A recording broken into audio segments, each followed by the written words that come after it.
আচ্ছা, তুমিও কি একা বসে থাকলে এটা সেটা নিয়ে কল্পনা করো? তবে বলি কি, সেই কল্পনাটা যদি হঠাৎ করে বাস্তব হতো, তাহলে কেমন হতো? তো চলো আজকে কল্পনাটাকে বাস্তব করা যাক।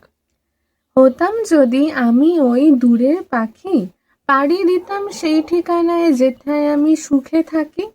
হতাম যদি ওই বিশাল গাছে ছোট কদম ফুল, রাত নামলেই গন্ধে মাতিয়ে দিতাম আমি দুকুল।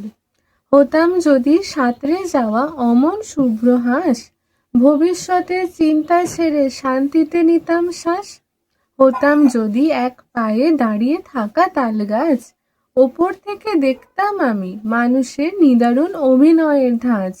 হতাম যদি রাতের আকাশে মিটি মিটি তারা, দেখতে পেতাম জীবন যুদ্ধে হেরে যাওয়া কত পথিক দিশেহারা। ওই দেখো কালো মেঘে ঢেকে যাচ্ছে আকাশ, এই বুঝি চাকরিহারাদের মনের বহিঃপ্রকাশ। ঝড় উঠেছে, সবাই বাড়ির পথে ছুটছে যে, কিন্তু তরুণ প্রজন্মের মনের ঝড়, সেটা সামলাবে কে?